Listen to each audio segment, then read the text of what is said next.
this kind of like stabilizes me, and I'm grateful for it. It's one of my stability.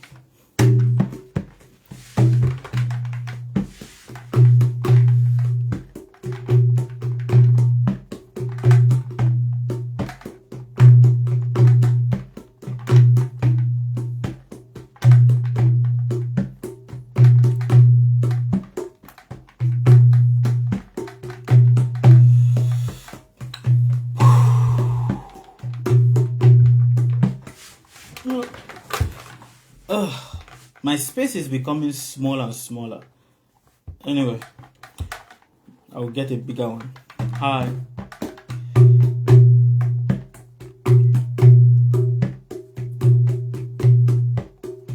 Hare Krishna, Hare Krishna, Krishna Krishna, Hare Hare, Hare Rama, Hare Rama, Rama Rama, Hare Hare, Hare Krishna, Hare Krishna, Krishna Krishna, Hare Hare, Hare Rama, Hare Rama, Rama Rama, Hare Hare, Hare Krishna, Hare Krishna, Krishna Krishna, Hare Hare, Hare Rama, Hare Rama, Rama Rama, Hare Hare, Hare Krishna, Hare Krishna, Krishna Krishna,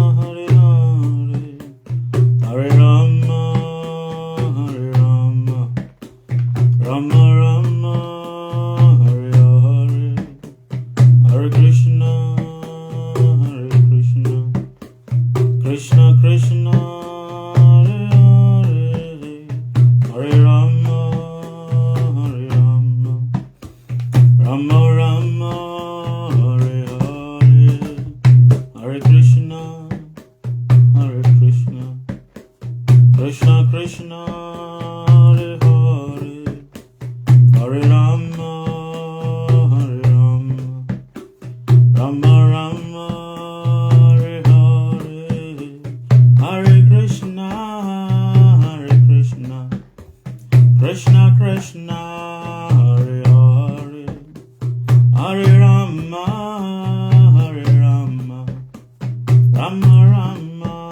Hare Hare,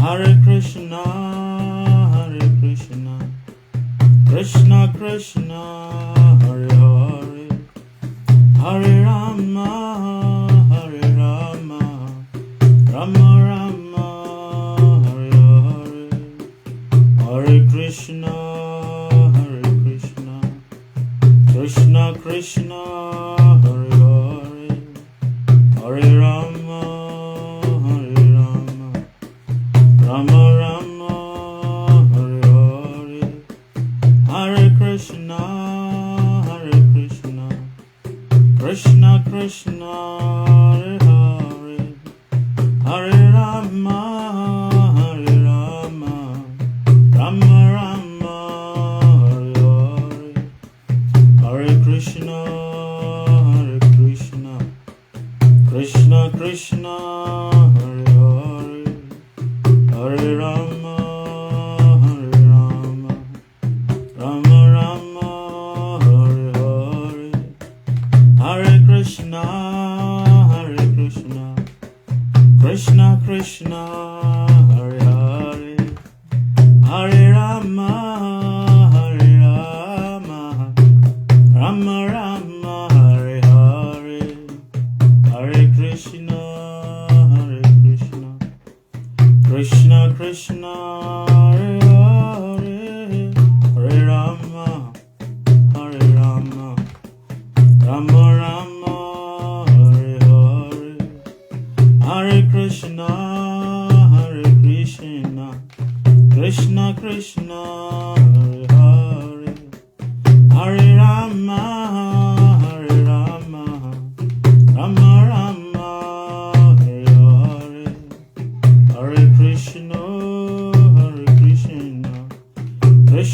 Krishna, Hare Hare, Hare Rama, Hare Rama, Rama Rama, Hare Hare, Hare Krishna,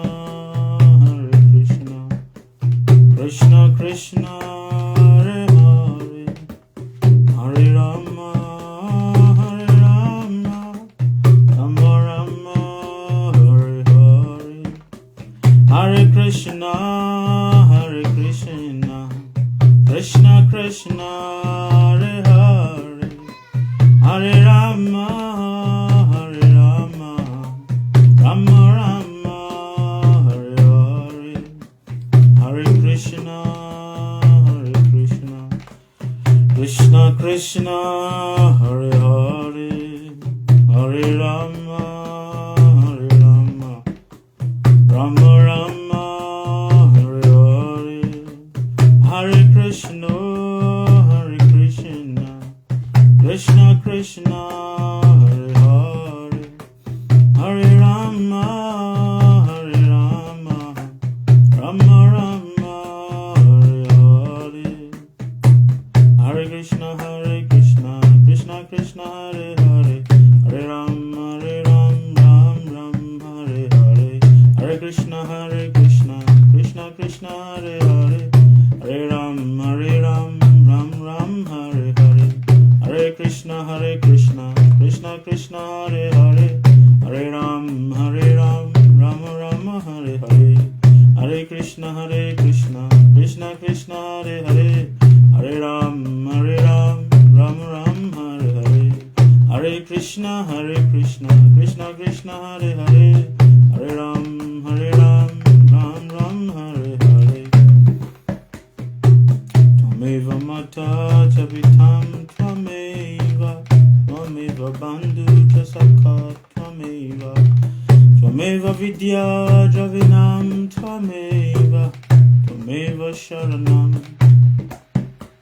Mama Deva Deva.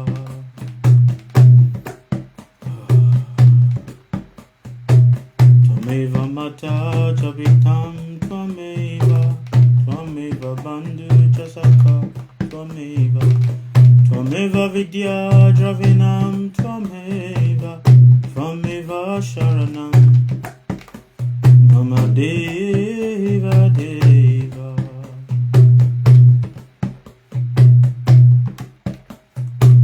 Tvameva sharanam, Mama Deva Deva. Tvameva sharanam, Mama Deva Deva.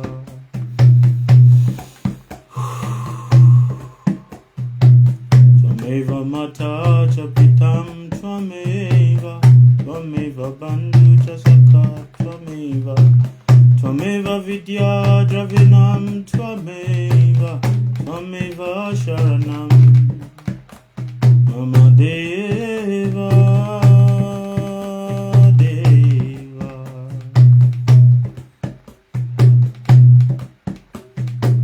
Tvameva sharanam, Mama Deva Deva. Tvameva sharanam, Mama Deva Deva. Om Ajnanatimrandasya Jnanam Salakaya Chakshurmilitam Yena Tasmai Shri Gurave Namah. Guru Brahma, Guru Vishnu, Guru Dev Maheshwaram, Guru Shakshat Param Brahma, Tasmai Shri Gurave Namah. Om Ajnanatimrandasya Jnanam Salakaya Chakshurmilitam Yena Tasmai Shri Gurave Namah. Gurave Namaha. Tasmai Shri Gurave Namaha. Tvameva Mata Japitam Tvameva Bandhu Chasaka Tvameva Vidya Dravinam Tvameva Sharanam Amadeva Deva. Om Namo Bhagavate Vasudevaya. Om Namo Bhagavate Vasudevaya.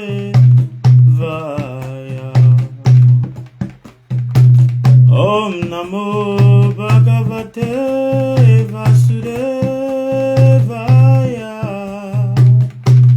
Om Gyantimirandasya Gyanam Salakaya Chakshurumritam Yena Tasmai Shri Gurave Namaha. Hare Krishna Krishna Krishna Hare Hare Hare Rama Rama Rama Hare Hare. Hare Krishna Krishna Krishna Hare Hare Hare Rama Rama Rama Hare Hare. Hare Krishna Krishna Krishna Hare Hare Hare Rama Rama Rama Hare Hare. Hare Krishna Krishna Krishna Hare Hare Hare Rama Rama Rama Hare Hare. Hare Krishna Krishna Krishna Hare Hare Hare Rama Rama Rama Hare Hare. Hare Krishna Krishna Krishna Hare Hare Hare Rama Rama Rama Hare Hare. Hare Krishna Krishna Krishna Hare Hare Hare Rama Rama Rama Hare Hare. Hare Krishna Krishna Krishna Hare Hare Hare Rama Rama Rama Hare Hare. So I believe many of you know the song that I love to sing in reverence to all my teachers, or especially to my Guru Maharaj, because it is said the day you come across knowledge, true knowledge, that day is the day that everything in your life starts changing. And that day is always an amazing day, amazing grace. Thank you very much to all of you that are sending your wonderful gift. I appreciate you. The day you come across knowledge is the day everything changes, and that day is an amazing grace. So yeah, I love to sing to my teacher, you know.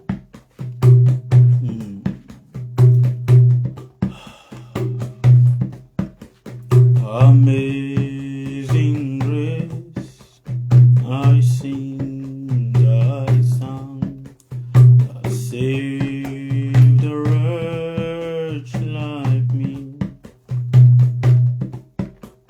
I was once lost, but now I am found.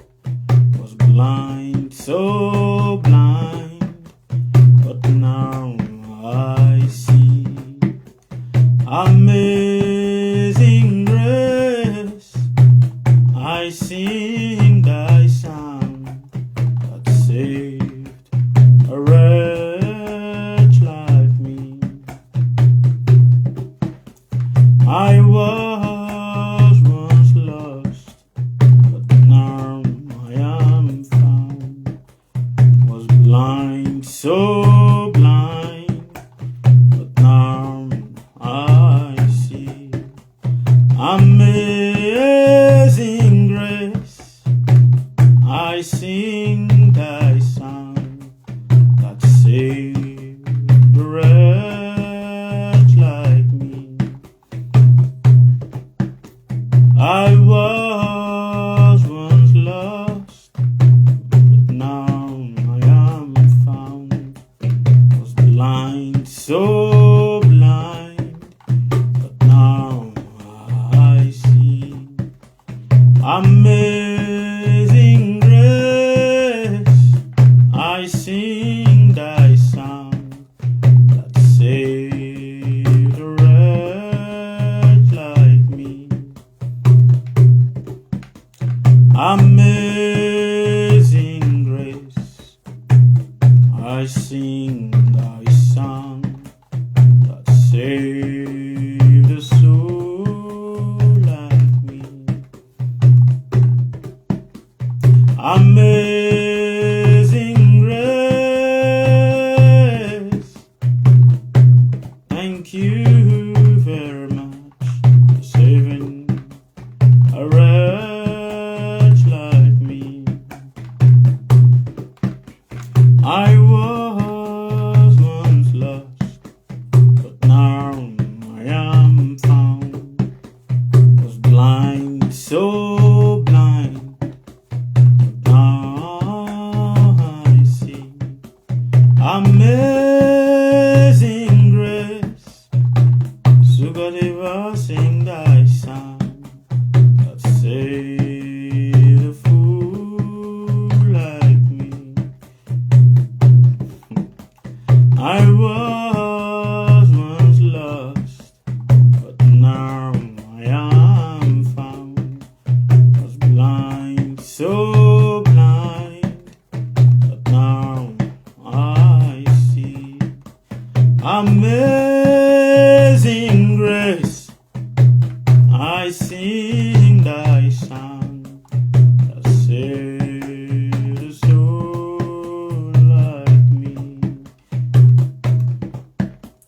I was once lost, but now I am found. Was blind, so blind, but now I see.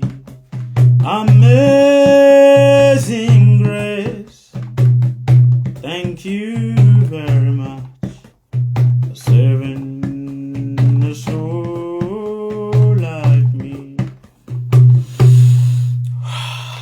Okay, thank you very much, everybody.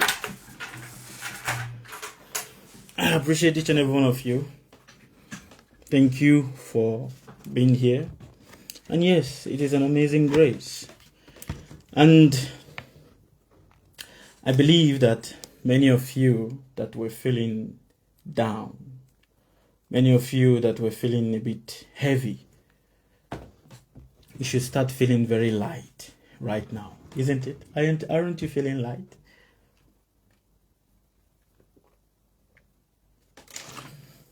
Well, I don't know about you,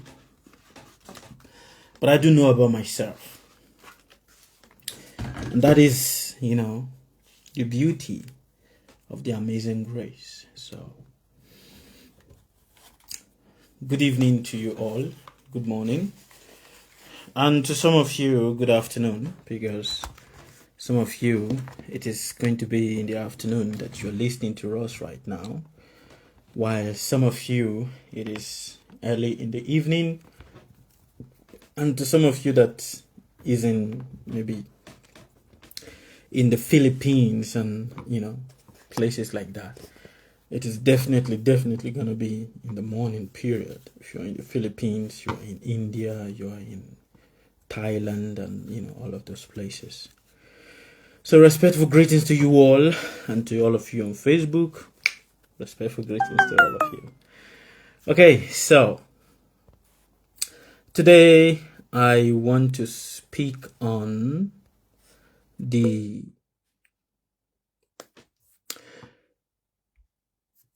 divisional state of consciousness. The divisional state of consciousness.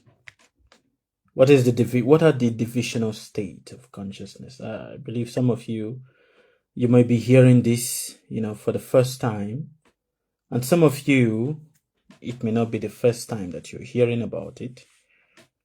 But what does it mean, the divisional state of consciousness? If we are looking at it from a Vedic astrological perspective, what does this mean? Are you saying that there are different stages of consciousness?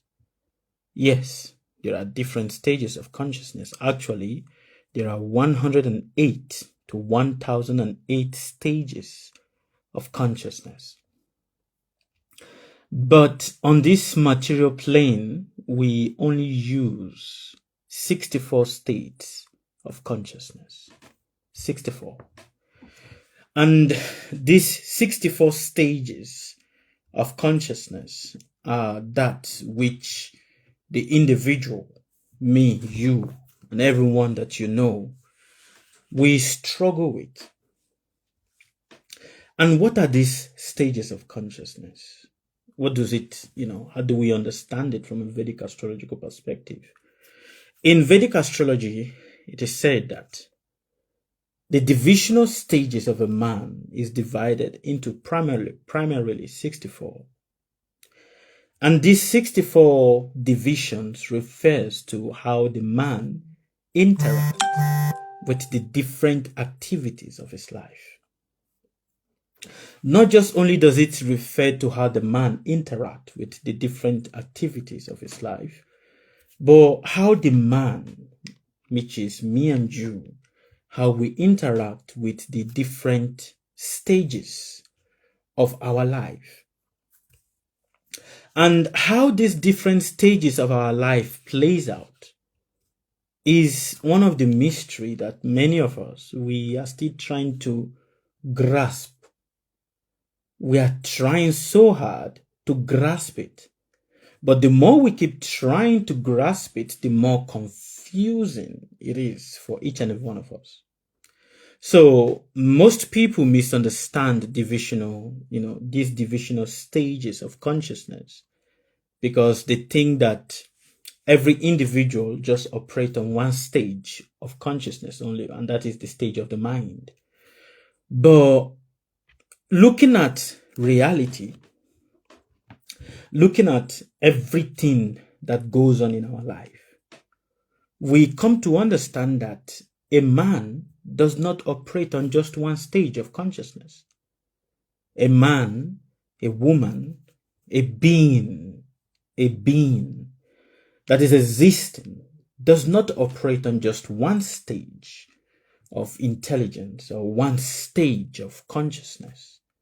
For the man, the being is operating on different stages. And these different stages brings out different nature in the man. Respectful greetings to you too, Miss Pretu. And because it brings out different nature in the man, it becomes, even that itself becomes baffling to the man. For the man, which is me and you, and to everybody that you know, we are struggling. We are really struggling to comprehend, what is this? How is it that I, as an individual, am divided into different consciousness? To understand this, let us look at the 4 primary states of consciousness that many of us, we are familiar with. Respectful greetings to you too, Miss Tina Tomato Karika Papaya. Let us look at the 4 primary states of consciousness. Hi, Abnefa. The four primary stage of consciousness that me and you were familiar with. And what is those four primary stage of consciousness? Waking, dreaming, deep sleep, and transcendental awareness. These are the four primary states of consciousness.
Sorry, I just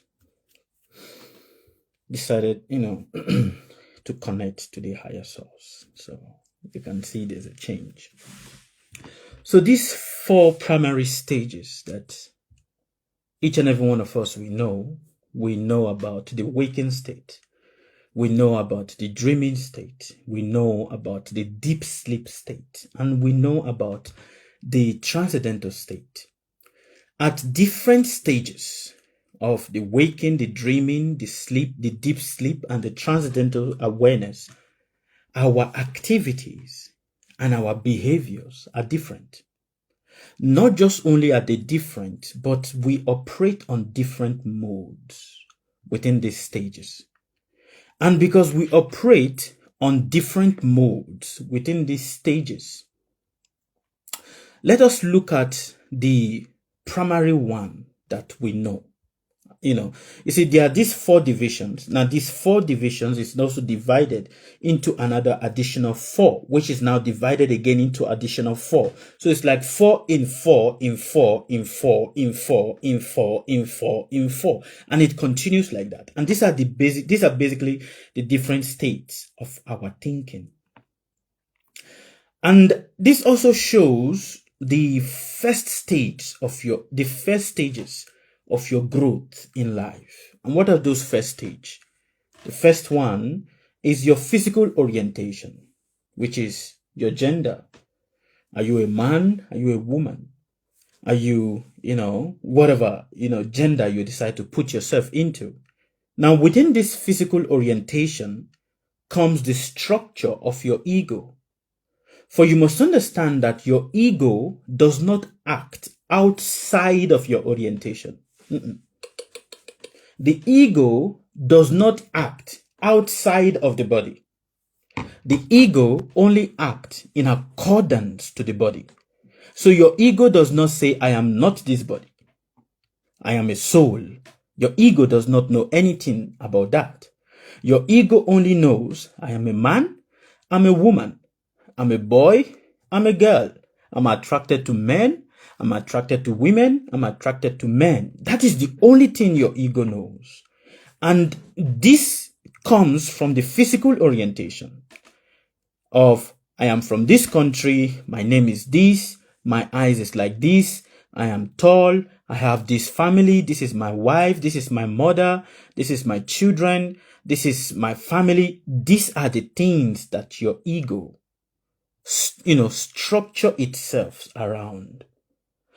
Your ego cannot structure itself around God because the ego does not know God. Are you understanding me? Please, I want you to listen to me with intelligence and not with emotion. Is Mama here and others? Are they here? If you are here, please show me your thumbs up so that I know that you guys are here. And keep tapping on your screen. Your ego does not know God. Why? Your ego does not know God because your brain does not know what is called God. Now you guys will be like, what? What is Sukadeva saying? It's a fact. It is a fact. Your brain, which is that which you are using to structure, to plan, to create survival instinct, that which you use to be creative, that which is your brain, it knows nothing about God. For the concept of God does not exist in your brain. No. The concept of God exists in something different. Your brain only knows how to structure you to be able to function, to survive, to strategize, and function in the society. Apart from that, your brain knows nothing else. That's just the reality. So now, the physical orientation comes now under the ego structure, which is your ego structures itself according to your, to your gender, according to, your society, your culture, and all of that. That is basically what your ego, centered itself around. So it doesn't know what is God. Now under that also, you now have the survival structure, the intelligence of survival. Your ego, after accepting the physical orientation that you've oriented yourself with, now it comes under one other thing, which is what? Survival intelligence. The ability to survive in that physical orientation that you've accepted. Now, under that again, now comes the visible personality. If many of you that have been listening to me, you will always hear me say, a man is divided. A man is not a straight man. There is no man that is straight. Why? Because the man himself is fragmented. He only shows a portion of himself to different people. A man cannot show all part of himself to everybody. He shows only different portions of himself to different people. And this is one of the things that makes a man to suffer in this life, in this universe, in this day and age that we are living. Because a man is not truthful. And because he is not truthful, he can only show half part, quarter part of himself to different people. So to person A, a man is something else. To person B, he is another thing. To person C, he is also another thing. To person D, it becomes another person. And because of this, the man shows different visible personalities that are contradictory to each other. All of man's personality are not in unison with each other because of the fragmentation that exists in the man. And this visible personality is what we call the I. Where is the I? The I can only act in the visible personality. And I said some years ago while I was teaching some of my students, in Vedic astrology, I explained the concept of tangible and intangible to them. What is a tangible thing? What is a tangible thing? A tangible thing is that which you can see, which you can hold, and which you can use.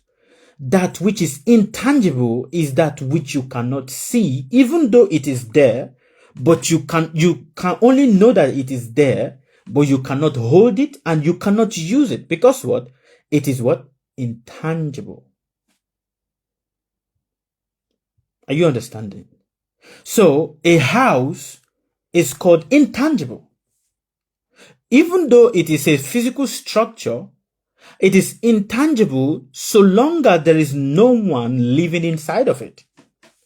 The house only becomes tangible because there are people that are residing inside of the house. Who makes a house visible?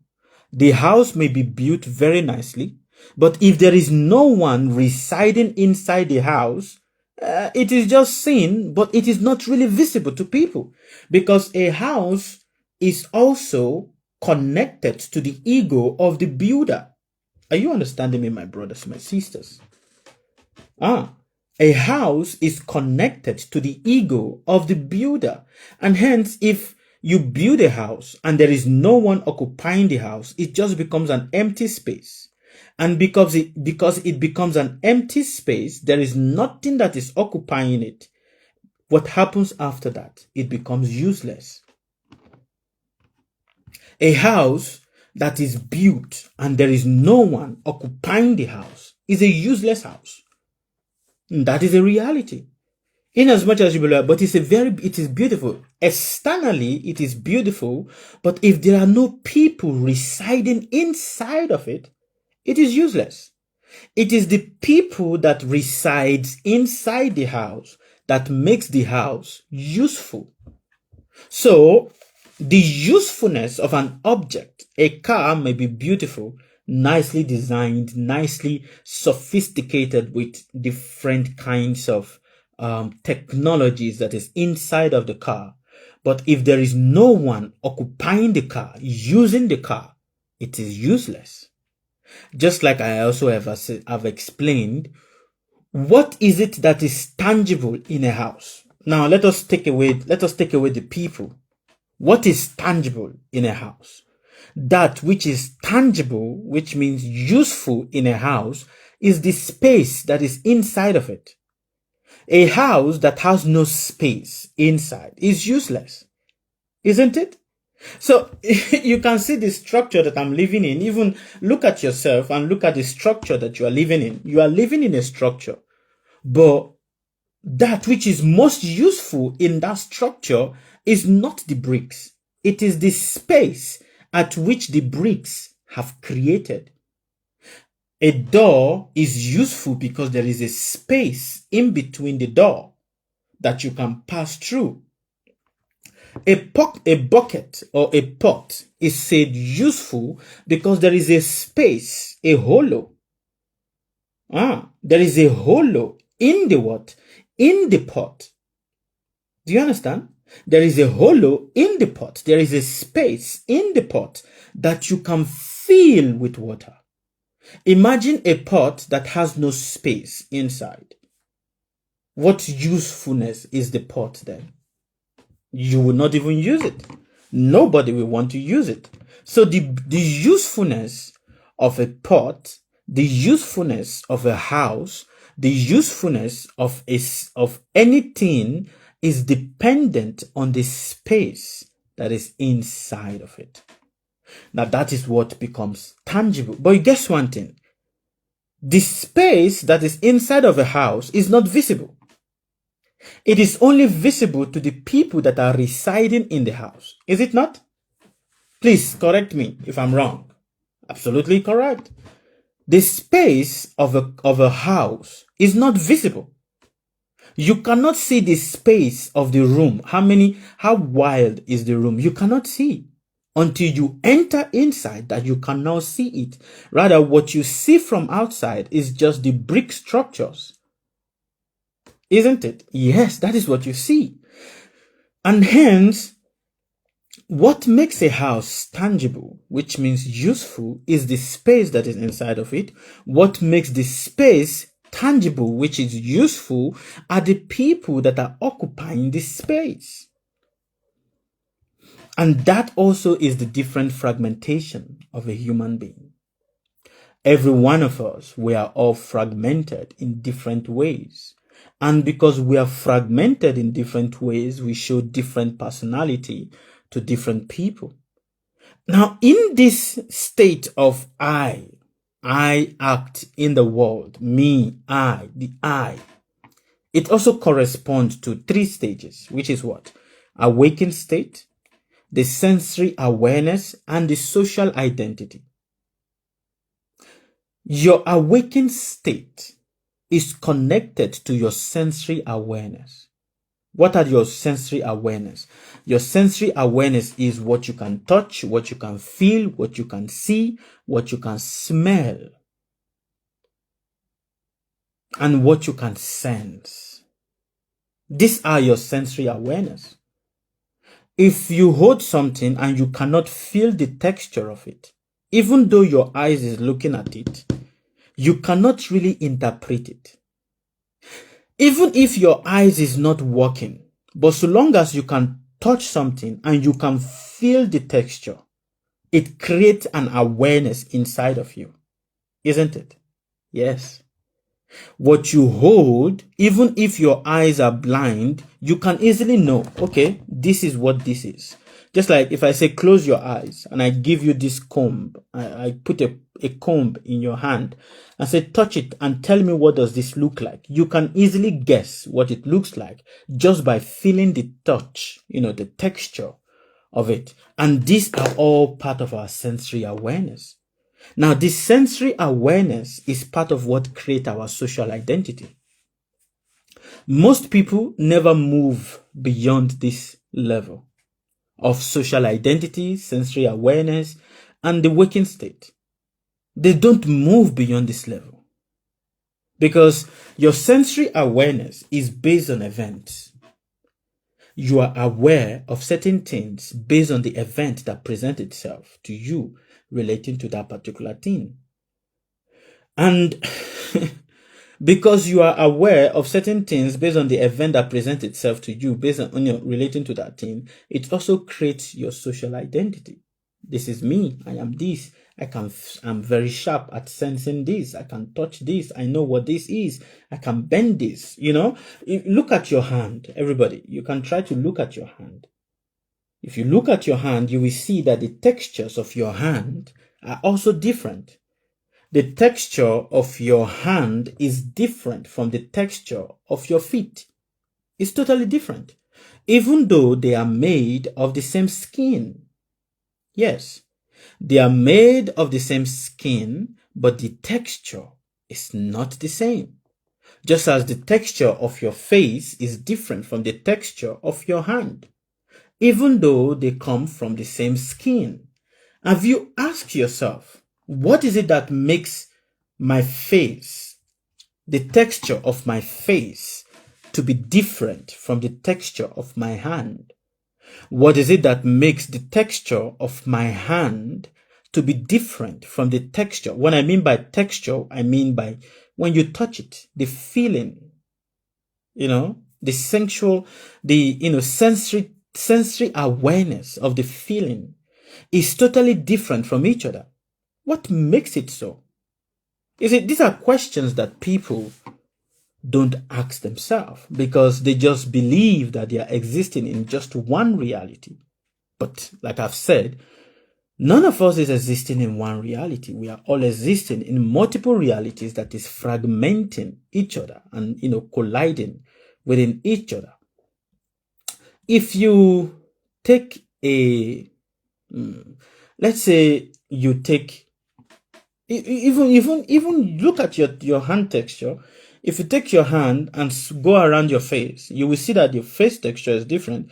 If you take the same hand and go around your back and go towards your lower region of your back and touch it, you will see that the texture in that side is different.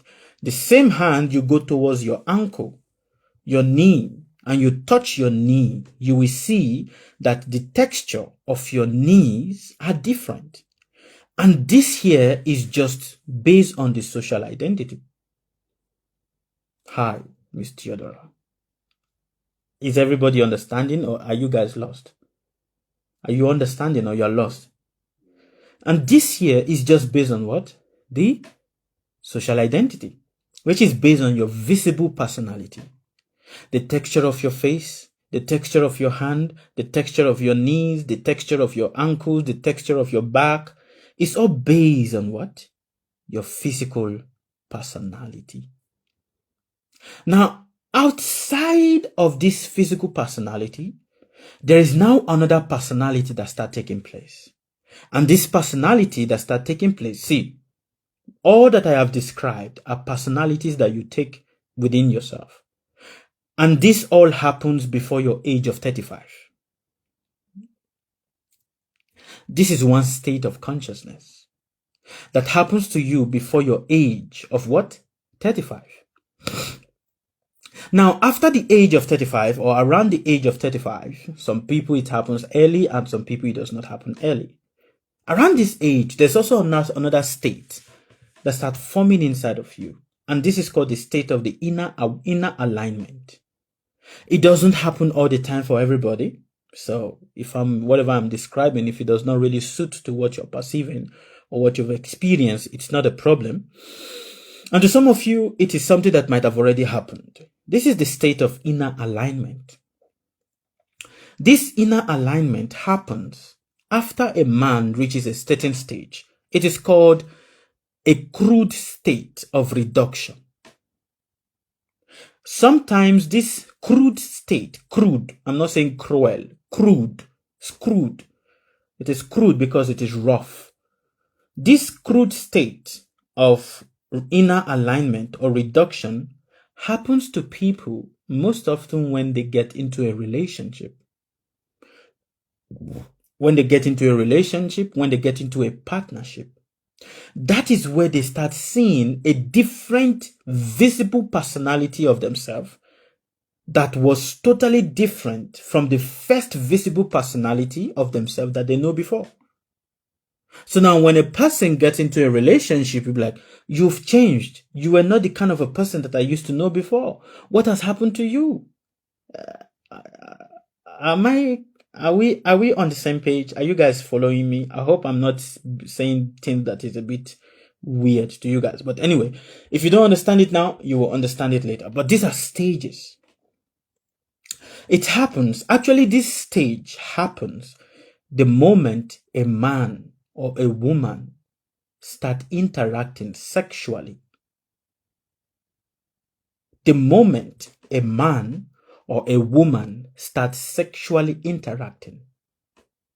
In that state where they start sexually interacting, something different starts happening to them. And what is that? That which start happening to them are followed at four stages that starts taking place inside of them. It's a stage whereby the consciousness starts growing. And in that stage where the consciousness starts growing, you start having inner maturity. A girl that have sexual intercourse earlier and a boy that also have sexual intercourse earlier, whether you want to say they are mature or not mature, there's an inner maturity that starts taking place the moment a woman or a man engages in sexual intercourse. It is a fact. An inner maturity starts taking place, but this inner maturity becomes more developed when the person stays in a committed relationship. Basically, like I said, around or after the age of 35. It's an inner development. In this inner development, you are meant to pass through so many things. And one of the things you are meant to pass through is called ethical judgment. Ethical judgment. Now, this state of ethical judgment is also a consciousness. Inner maturity is not part of your mind. It's part of the fragment of your mind. Are you guys understanding? Now, in that process also, you are confronted with ethical judgment. This ethical judgment or ethical alignment, the capacity for commitment. You start fighting within this dilemma within yourself, whereby the words of people, the words of your lover, the actions of your lover put you in an ethical dilemma. Should I stay? Should I not stay? Should I go? Should I not go? Should I tolerate? Should I not tolerate? Should I look ahead? Should I not look ahead? Should I focus on my children? Should I not focus on my children? Should I ignore him? Should I not ignore him? Oh, why is he not paying attention to me? Why is he not paying attention? Why is he paying attention to another person? Why is he not looking at me? Why is he just looking at the other person? Why is the parent saying this to me? Why is the mother saying this to me? Why is the father saying this to me? Why is everyone looking at me in this way? You see, this inner ethical, this ethical judgment, this ethical alignment start going on inside of you. And in this process also, you have your capacity for commitment. It's also start pushing you left, right, center. In this also, you experience something else. And what is that? The test of your soul. If you have not been in a relationship, many people say, oh, God, why are you testing me like this? Why? Why are you testing me? Why? Why are you testing me with people? Why are you testing me with, family members and everything? Let me tell you a reality. If you've not been in a committed relationship, your soul have not actually been tested. Are you guys understanding? If you have not been in a committed relationship, your soul has actually not been what? It has actually not been tested.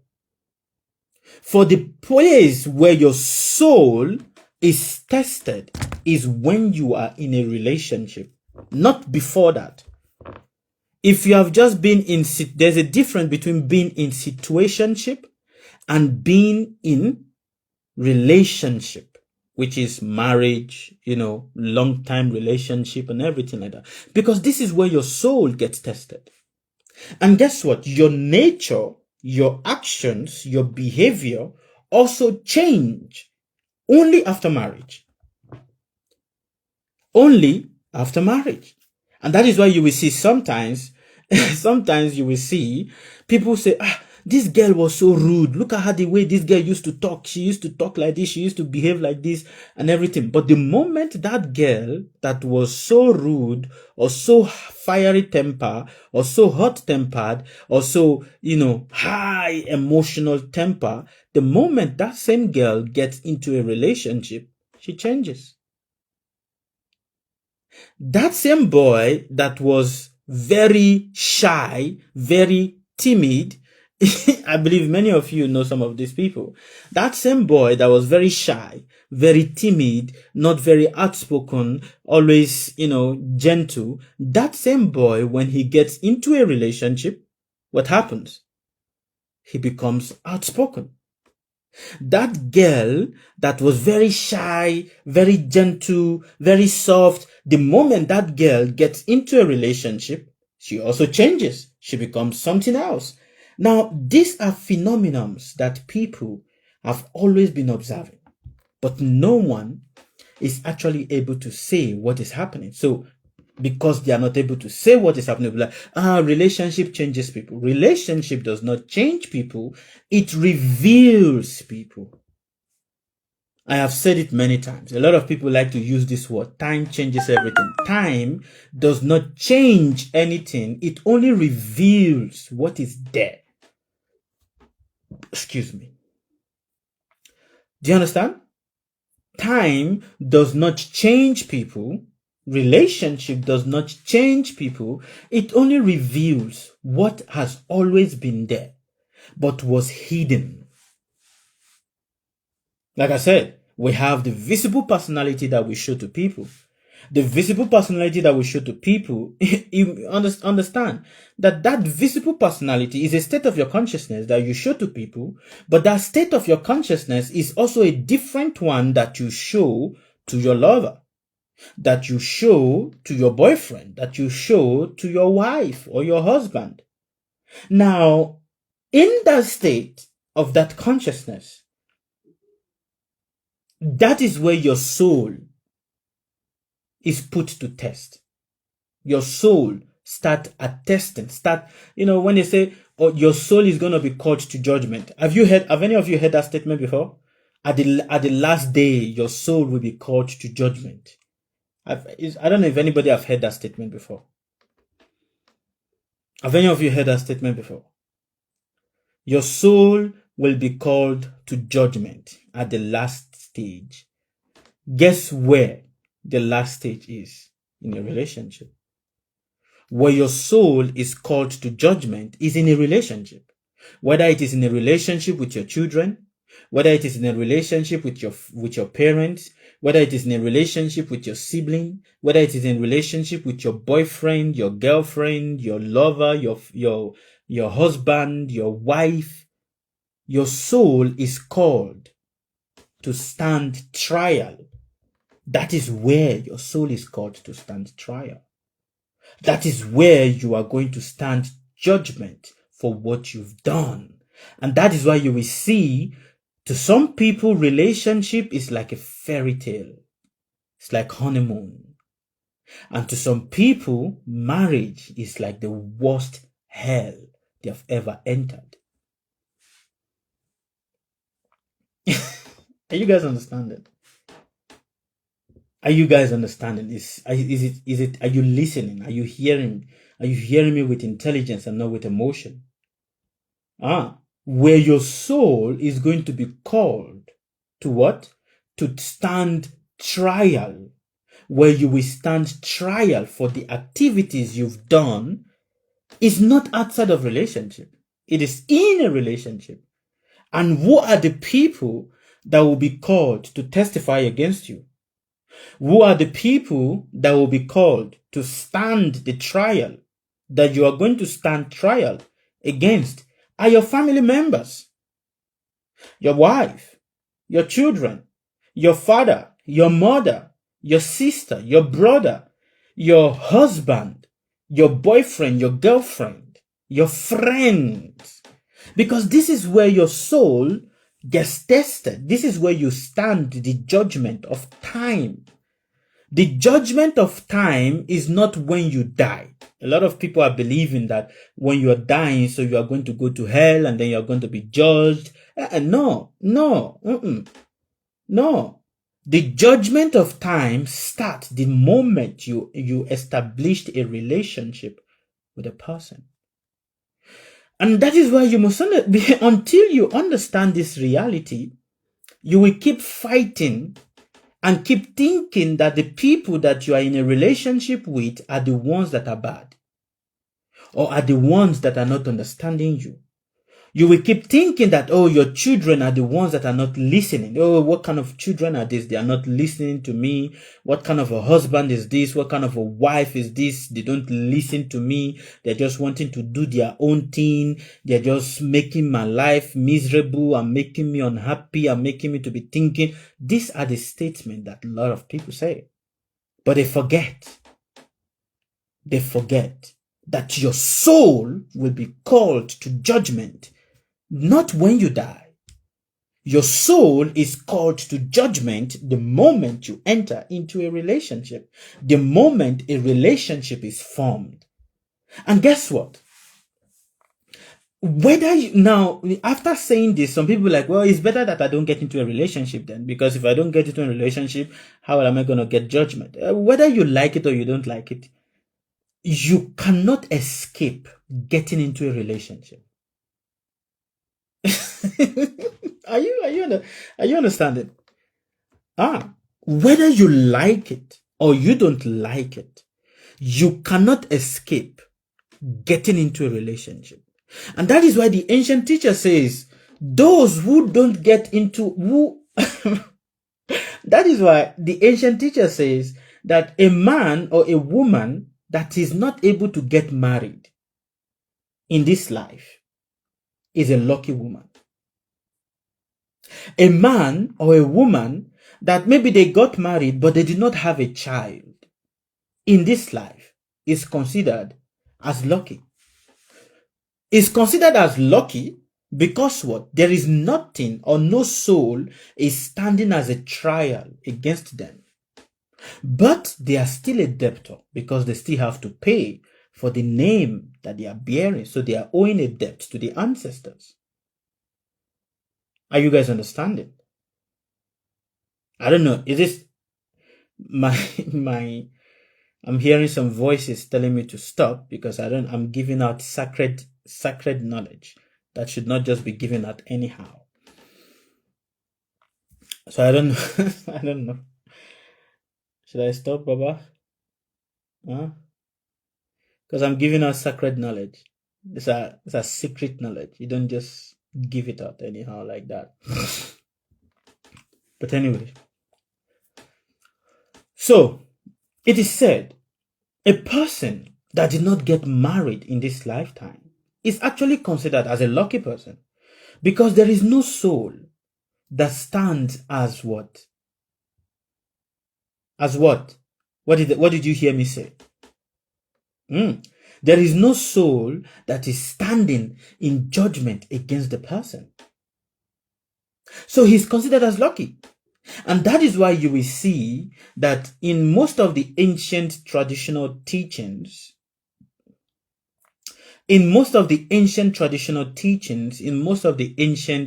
occult schools and the schools of mysteries, it is always emphasized that the men should remain unmarried. The priest and the priestess should remain unmarried. The reason why the priest and the priestess should remain unmarried is because there will be no soul that will come to stand as trial against them. Now, in this day and age, in this life, we cannot avoid it. And that is why most often when a lot of women come to me and say, oh, I want to get married, I'm not able to get married, look at my age is going, I always tell them, you don't know the fortune that you are in. You don't really know the fortune you are in. But because of societal pressure, like, oh, if a woman is not married, she does not have respect in the society and everything. Okay. All right. Okay. All right. Okay. But okay, continuing. Now, after passing through this process, this state of consciousness, the man enters into another state of consciousness. And what is that state of consciousness? It is called his role in the society.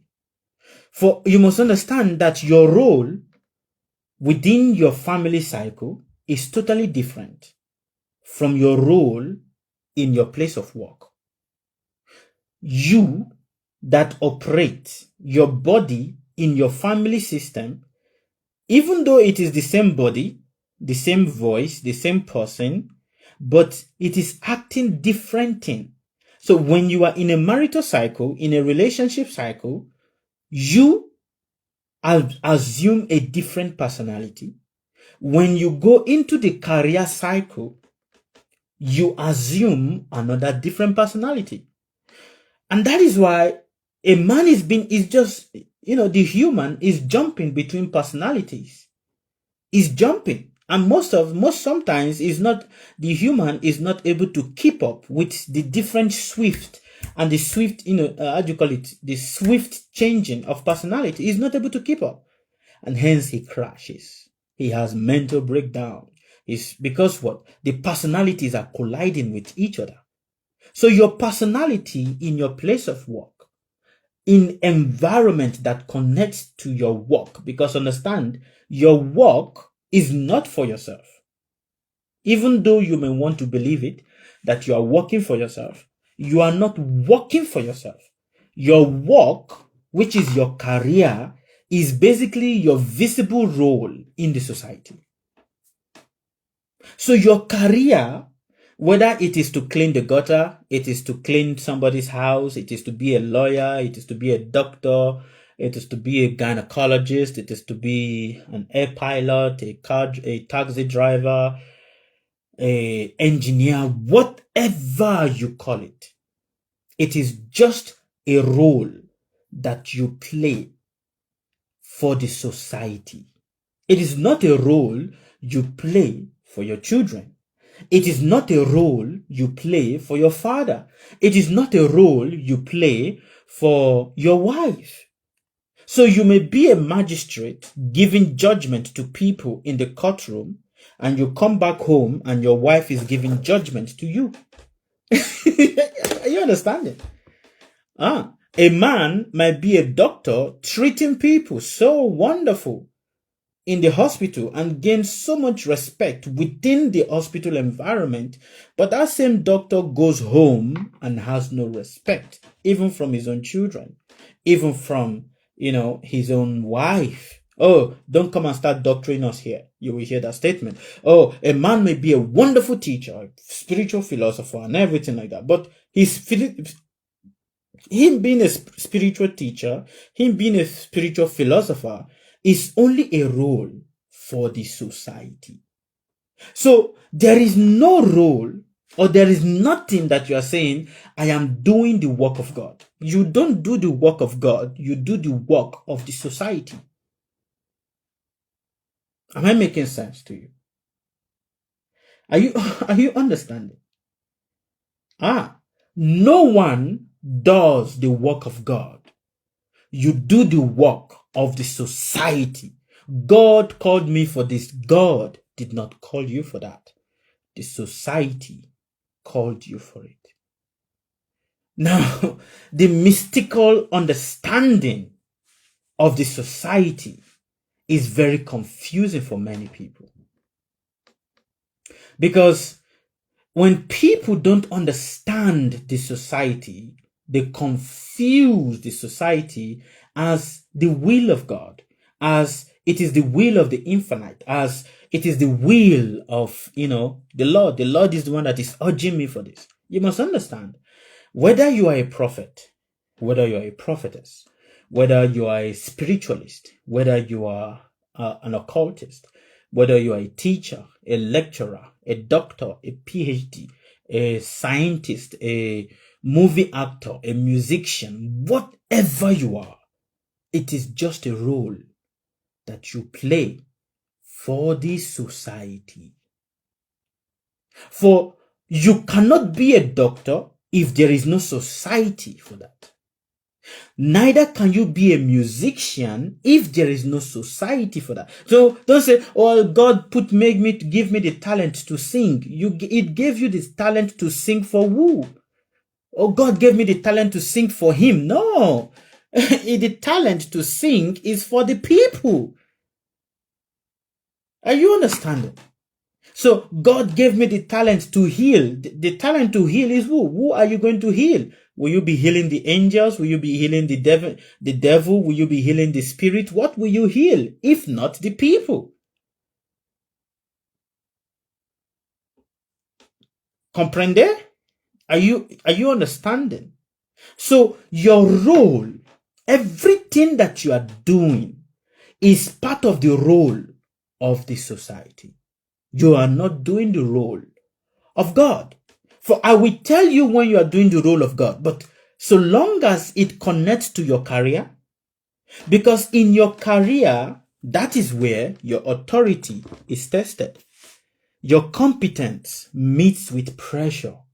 How competent are you? That is where it meets with pressure. And that is where your action affects others.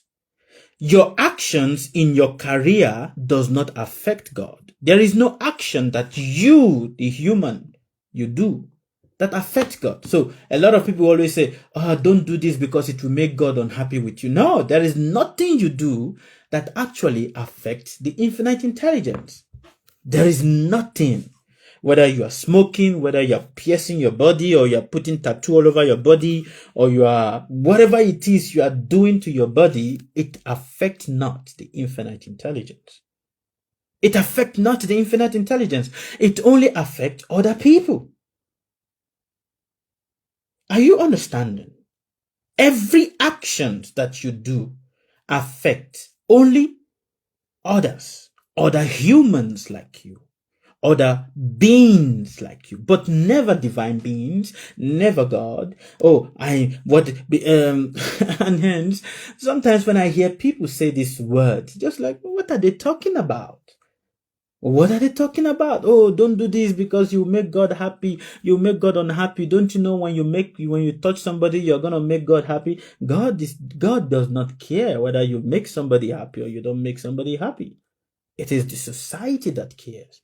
And hence, the more you are able to render service to the society, the more it actually looks as if you are rendering service to God. Am I making sense to you? Are you really hearing me with intelligence and not with emotion? Because it is in the society that your authority is tested. Your authority is not tested with the infinite intelligence. Your competence, the competence you have relating to the chosen role you play in the society, whether as a teacher, whether as a doctor, whether as a mechanic, whether as a carpenter, whether as a shoe shiner, a grave digger, a cemetery attendant, a morgue attendant, a soldier, you name it. It meets with pressure.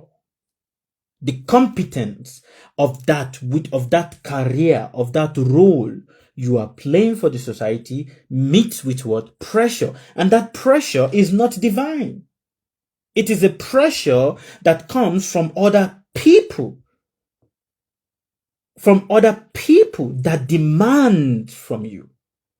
It is not the divine that puts pressure upon you. I will explain the difference to you if they give me the permission to continue, because what I'm explaining to you right now are deep esoteric philosophies. So the pressure comes from other people, for it is other people that test your competence, not God. God cares not for your competence. It cares not how competent you are or how incompetent you are. That does not really concern the infinite intelligence. Are you understanding? So what happens to this mind when it must carry the weight? And this is where you will see that this version of yourself is always in anxiety. 95% of the stress you have, I think 95% is too much. 55% of the stress you have is related to your role in the society. It is not related to your role to God. It's just only about your role to the society. And hence, that is why you're going to ask questions like, I don't know, I'm feeling lost. I don't know what work I'm supposed to do. How do I find my purpose? Of course, what purpose are you looking for, if not a role for the society? How do I find my purpose? I don't know. Why is my money not staying? I'm working so hard, but people don't like me. I work so hard and I make other people's life better, but my own life is not so okay. I don't know why. Why is this? Why is that? All questions you ask is always about your role for the society. No one actually asks questions that is pertaining to their role for the divine. No one. Well, I will say no one, because I have not met anyone that have asked me any questions, and I have not heard any question. I've not heard any question from anyone since I've been hearing and I've been listening to so many people's online conversations and, in-depth conversations. I've not really met anyone that have asked questions about that which is divine. For all the questions they ask is simply about their roles in the society. That's just it. That's just it. If even after I finish this conversation and I say, ask me questions, 55% of you guys will still come and ask me the same question. How do I find my purpose? So why is it that my work is not working? Why is it that my boyfriend is giving me so much stress? Why is it that my parents don't love me? Why is it that my husband is disturbing me? Why is this? Why is this? Why is that? It's all about your roles in the society.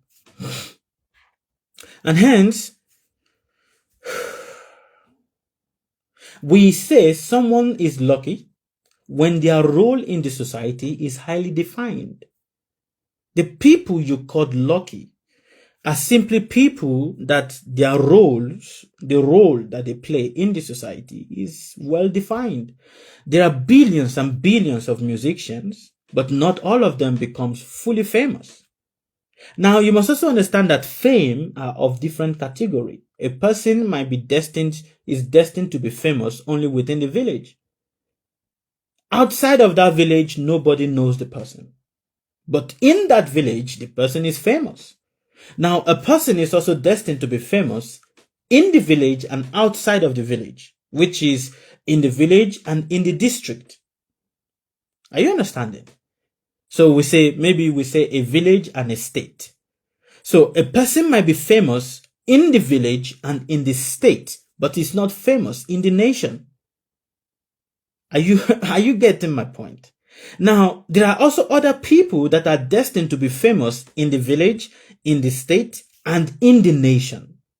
But outside of that nation, no one knows them. There are people that are famous only in Nigeria. There are people that are famous only in Ghana.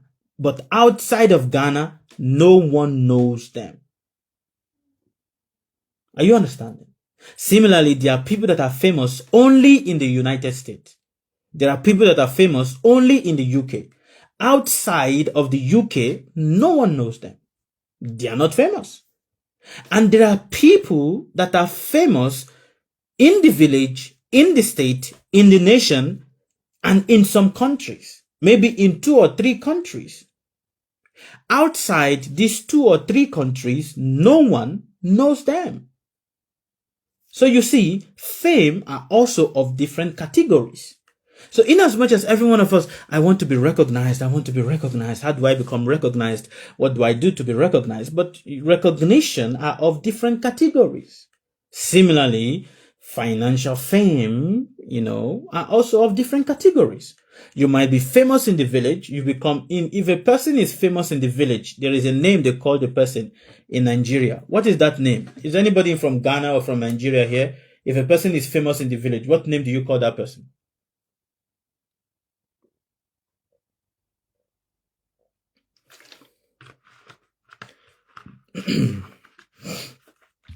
Avi Brown. Yes. Yeah. If a person is famous in the village, you call the person a local champion. Is it not? Yeah. He's a local champion. He is famous, but his fame is only within the jurisdiction of that village. Absolutely correct. A local champion. If a person is famous outside of the village and is famous, let's say, in the village, now there's the state in the village. He's famous, but he's only famous. His fame is just limited to that state. Outside of the state, no one knows him. And now, there are certain people that are destined to be famous within a limited categories of places. Within a limited categories of places. And all of this, your fame is connected to what? Your fame is connected to your role in the society. That's just it. So whether you're a social media influencer, you are a YouTuber, you're whatever it is you are, it's just a role you are playing in the society. It is not a gift of God. Whether you are a man of God that is preaching for people and is touching people's life and is bringing souls to God, whatever it is people call it nowadays, you are just playing a role for the society. So you and the government, you are basically playing the same role, but just in different offices. Are you understanding? Now, when you say a person, like I was explaining before, that there are certain people, their role is more defined than others. Guess what? Every one of us is playing the same role. But some people's roles are more defined than others. Which is what basically you say, some people's fame are more defined than other people's fame. And some people have weak relation or ethical depth. Some have very strong professional intelligence, and some people have very weak intelligence. Do you understand? Very weak. Now, outside of this, outside of your role that you play in the society, now comes your inherited patterns. This is also another different dimension of your consciousness. Your inherited patterns, which is that which comes from your ancestors or your ancestral consciousness, is a different state of your consciousness, a different stage altogether. And this this different stage of your of your ancestral patterns or your ancestral consciousness, it's so different that it is a role that is limited to the ancestral lineage that you are born with. Guess what? Your role for the society is not the same as that which you have to do for the lineage that you are born in. It's totally different.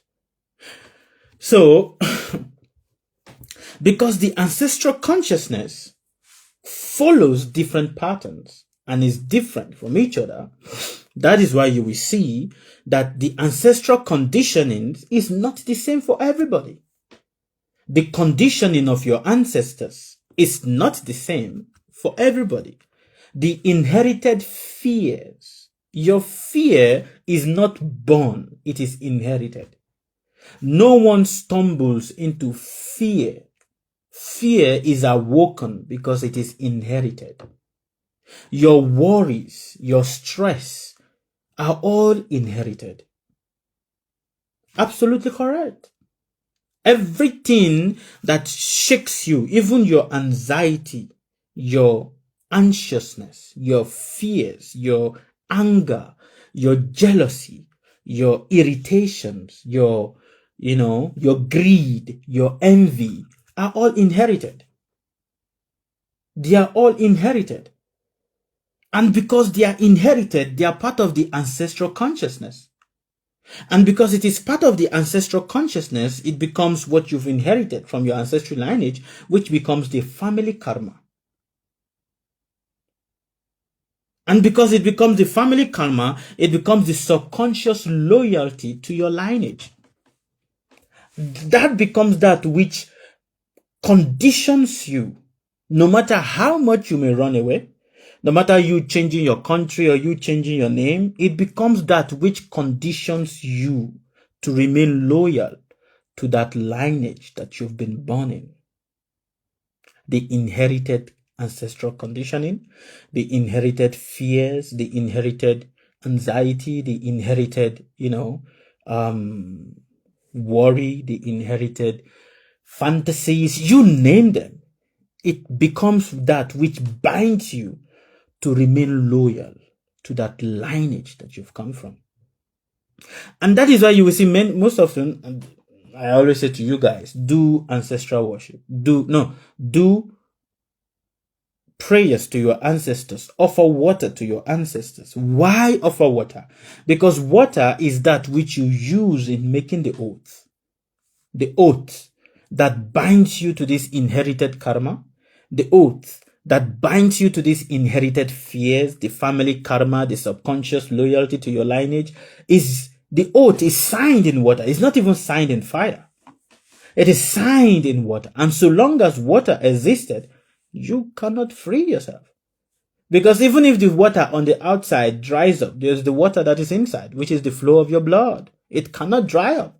For if the flow of your blood starts drying up or start congealing, it means death is very close.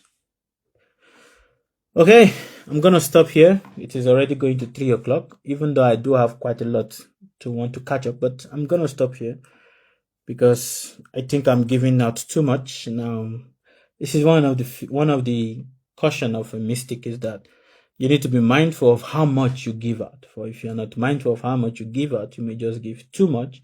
And that becomes too heavy for the people that they might start taking offense towards it, or they may not understand it properly and misuse the knowledge, which becomes disastrous and dangerous to them.